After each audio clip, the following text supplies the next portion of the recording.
Salut! On t'a sûrement déjà dit de te mêler de tes oignons. Eh bien moi, je t'invite à te mêler de mes oignons. Ici, on partage notre opinion sur tout. Et ton opinion compte. Donc, commente, partage. Abonne-toi pour ne rien rater. C'est parti! Let's go.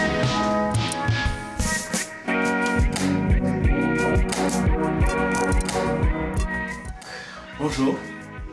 Allô? Bonjour ma queen. Allô, chérie. Première vidéo. Et le sujet, vous savez déjà, on partage nos opinions. Puis on parle de la langue. Je me parle en entreprise. J'ouvre une chaîne YouTube. À Montréal, au Québec, je le fais en français ou en anglais. Qu'est-ce que t'en penses? Mais moi je dis, fais dans la langue qui te plaît, la langue que tu veux.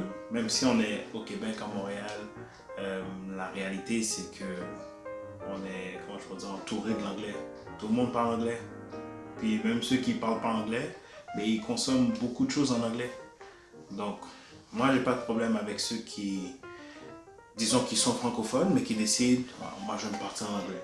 Moi, j'ai pas de problème en tant que tel. La seule chose qui vient à me déranger, c'est quand, clairement, la personne n'est pas à l'aise avec l'anglais. Pourquoi tu t'acharnes, tu t'entêtes à faire quelque chose tandis que tu n'es pas à l'aise? C'est vrai que partir en anglais, ça peut te donner comme une longueur d'avance, puis parce qu'il y a beaucoup d'anglophones, même les francophones consomment ce qui est anglophone. Oui, mais autant tu peux avoir une certaine crédibilité parce que tu commences en anglais, autant tu peux te faire passer en dérision si les gens qui regardent ont le sentiment que bah arrête là, c'est quoi ça, comme la personne ne sait même pas parler anglais puis elle fait sa chaîne YouTube ou bien elle part son entreprise en anglais. De la même manière que tu peux acquérir une certaine crédibilité, de la même manière tu peux faire qu'on se moque de toi également. Donc ça peut avoir, c'est un couteau à double tranchant, ça peut avoir l'effet inverse. Puis le fait que, comme de partir en français, ben en fait, je me dis, on manque de ça ici au Québec parce qu'on veut avoir une plus large portée, une plus grande portée. Donc on se lance en anglais, mais on gagnerait à justement commencer en français puisque ça c'est quelque chose qui manque. Comme en France, on parle français, ok c'est français, comme ils vont développer des choses comme en français.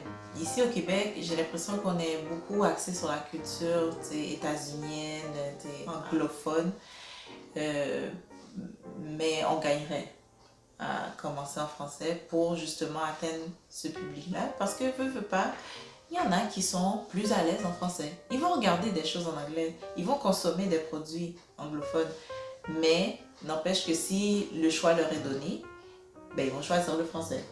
Mais c'est pas pour dire que ça me dérange. Mais ce qui me dérange, c'est que tu sois pas à l'aise. T'es pas à l'aise, puis tu le fais, mais sache que ça peut avoir des conséquences négatives aussi. Ouais.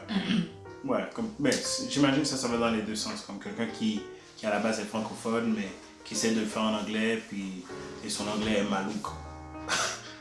Que ton anglais est pas fluide oui. Et puis que l'accent soit lourd ou quoi que ce soit. C'est sûr que ce n'est pas avantageux toujours parce que ceux qui vont consommer, ben, ils vont voir ça, puis ça va peut-être les distraire, puis là, ben, c'est comme si ça vient avoir un impact sur leur impression du produit. Mais en même temps, même si je suis pas à l'aise, supposons que moi j'étais anglophone à la base, mais que je décide de faire des vidéos en français, ou bien que je veux sortir un produit, puis mon identité, comme si mon branding, je le fais en français. Ben, même quand ça apparaît, mais ça demeure que ça vient quand même accessible. Ça vient accessible à ceux qui parlent français. Donc là, je gagne comme cette clientèle-là. Puis, force d'y aller, ben, tu vas t'améliorer dans cette langue-là que tu utilisais moi auparavant, mais que là, tu viens utiliser plus. Je ne l'avais pas vu comme ça, c'est vrai. Si vous voulez commencer une entreprise ou commencer une chaîne YouTube, comment vous faites pour décider si vous commencez en français ou est-ce que vous commencez en anglais? Premier conseil, chérie, qu'est-ce que tu dirais?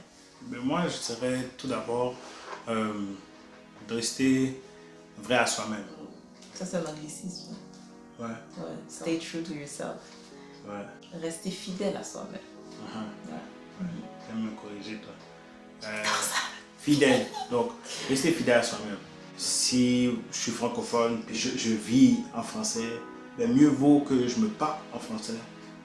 Quitte à peut-être plus tard, tu vois, switch ou quoi que ce Parce soit. que tu t'identifies à la langue, dans le fond. Ouais, puis ça va être tout à fait naturel, ça va être authentique, puis mon produit va être enrichi par ça. Puis les gens, la clientèle, c'est sûr que comme ça, ce sont des choses qui ça paraît, ça se sent. Donc, moi, je dirais ça d'abord, comme rester fidèle à soi-même.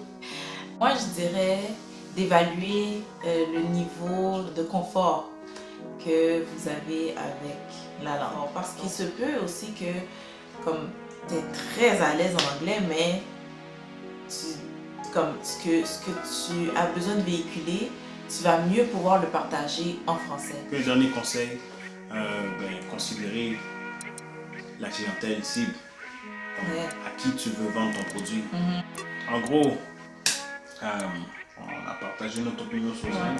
Et puis vous, qu'est-ce que vous en pensez? Français ou anglais? Donc, on vous invite à commenter, Partager et à vous abonner pour ne pas manquer la suite. Bonne journée! Peace.